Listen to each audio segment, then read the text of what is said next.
we all last year sort of collectively learned the importance of LSU's off-field staff. I think one of the big storylines that sort of transpired late in the season was the value of LSU's analysts, which became very public. Most notably when Joe Burrow went to the Heisman ceremony and George Munoz was there along with Steve Ensminger and Ed Ogeron and Joe Brady.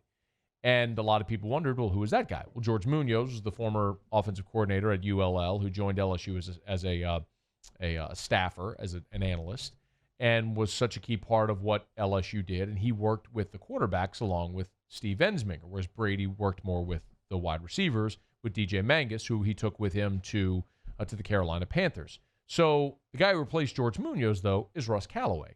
Russ Callaway was the offensive coordinator at Samford. His dad is Neil Callaway, who'd been a coach in college football in the ranks, for years and years and years. And I have not heard Russ Callaway until he was off the bench this morning. The guys they're having everybody on LSU staff on their show throughout the summer. And this was the first time that I've heard Russ Callaway speak in this format, an interview. And it shouldn't be a surprise when you're the son of a coach and you've grown up in a football environment your whole life and you've been an offensive coordinator and now you're part of the LSU program, that you would be impressive. But Russ Callaway was that. And it kind of got me wondering how a guy who's already, I wouldn't say Russ Callaway is old, but he's a guy into his 40s, though, that still hasn't been a head coach at this point. It just kind of made me think, like, that's a little odd. I mean, he was just that impressive to where I would have assumed he would have gotten that opportunity. But I don't think there's any doubt that at some point that will come for him because he's impressive.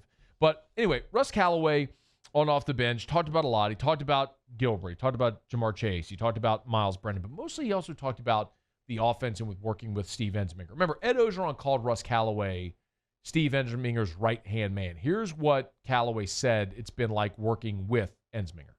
They don't make him any better than Steve Ensminger, and I think y'all know that. Yes, sir. They really don't.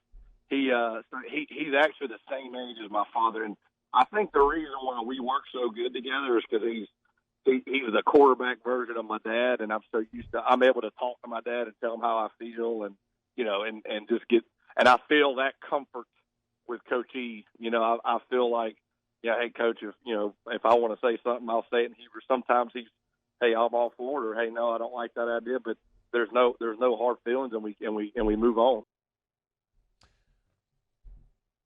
That's so part of what makes that so.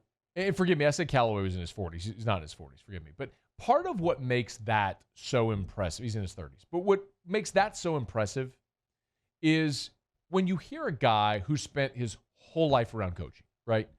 His dad was a coach at spots like Georgia and all over the SEC and other spots. He's been an assistant on Nick Saban's staff. Like, when you've been all over and you've been in that many systems at that many levels of ball, like he played a quarterback at Valdosta State. When you played at the FCS level and you've coached at every level in between to the major college level, and you hear they don't make him any better than Steve Ensminger and his willingness to be open, it's validating even further. I think at this point we all know what Steve Ensminger is and the value that he's brought. But that adds even more validation when you have someone who's just coming on the inside, who observed from the outside, now is on the inside, to have that type of perspective. But he also talked about the offense. And a lot of this conversation, I'd recommend you go listen to it. Go to the Off the Bench page at 1045ESPN.com or their YouTube channel. A lot of the conversation was about the LSU offense and how much of it was Burrow, how much of it is scheme, and how you sort of transition some of the concepts from last year to this year with different types. This was what Callaway said, talking about the flexibility that they have within the offense. The overall picture kind of is what it is. I think that ain't changing, obviously, and it shouldn't, because they were so successful and did such a good job. But I think there will be some new things, just like there is with any other team, any other year, whether it be formations, routes, concepts, whatever. But again, the flexibility, and that's kudos to Coach E and Coach Linehan, is they were able to have it in such a way that you can get what you want week to week versus different looks. I think the thing he said in this interview that stood out to me, that was the most impressive, is because I think the way they phrased the question was, is the success because of the personnel or because of the scheme? And he said, in essence, and I'm paraphrasing because I don't have this cut, but he said, what they were able to do is force defenses to do something that opened up what they wanted to do. Like they would force defenses, for example, to shade coverage at Jamar Chase, maybe to open up Clyde dumping out of the backfield on the other side. It's like the way that they would use like very common spread concepts and tweak them to make defenses do what they wanted them to do to open up something else and then execute is what made LSU tick, which to me, again, it's one thing when a coach on the inside says it. It's another when you have someone from the outside looking in and then like you watched it and then you come and learn, then the light bulbs start clicking a little bit how that all worked. And listening to Callaway explain that was part of the reason why I came away thinking, I'm not expecting 2019 LSU, but for everyone wondering, was it Burrow or was it Brady? Or can they replicate it losing those two guys?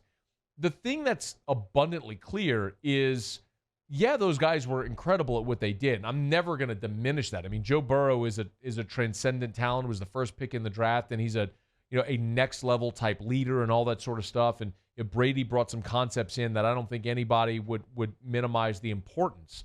But Steve Ensminger ran that offense last year, and you've still got talent all over the field.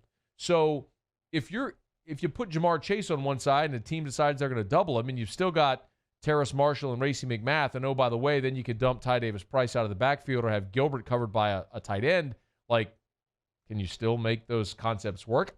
I think so. I think it's a commitment to what they're doing, and that's why I think that's going to continue to work offensively for LSU. I'm not expecting 5,000 yards and 60 touchdowns, but I do expect offensively they're going to move the ball and still score a ton of points the way that we'd expect.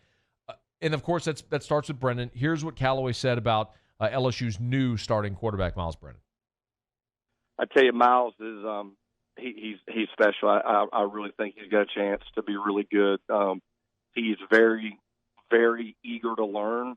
You tell the guy to do something one time, Coach E tell him, and it's done. He's very, very hungry for the opportunity, but also respects what Joe did and respects the process. So I think he's going to be a really good quarterback, and he's a really, really, really fine young man, and I'm excited about watching him. Of course, he's going to be throwing the ball to Jamar Chase, who we know is the Blitnikoff Award winner. He'll be a first-round draft pick. Here's what Russ Callaway said makes Jamar Chase different. Yeah, he's pretty special. I tell you, I really think if you move him to running back, he'd probably be just as good as a running back. But no, he can be really good. And I tell you what makes him really good is he listens. And like it's Coach Linehan may have a new idea, or somebody may have a new idea and a different way to think about it, and he really listens to what you're saying and wants to be good. And he's out here busting his tail. I mean, he's truly one of a kind. I think he's really special. I do. Russ Callaway, again, was on off the bench earlier today. Really impressive conversation, a good kind of peek behind the scenes of what LSU is doing offensively from someone who wasn't part of the staff a year ago, watched it from the outside looking in, and is now being able to see it from the inside out. If you want to go check it out again on the Off the Bench page on demand at 1045ESPN.com or on the guy's YouTube channel. Hey, thanks so much for watching. Please leave your comments. I love to interact, and be sure to hit the red subscribe button below.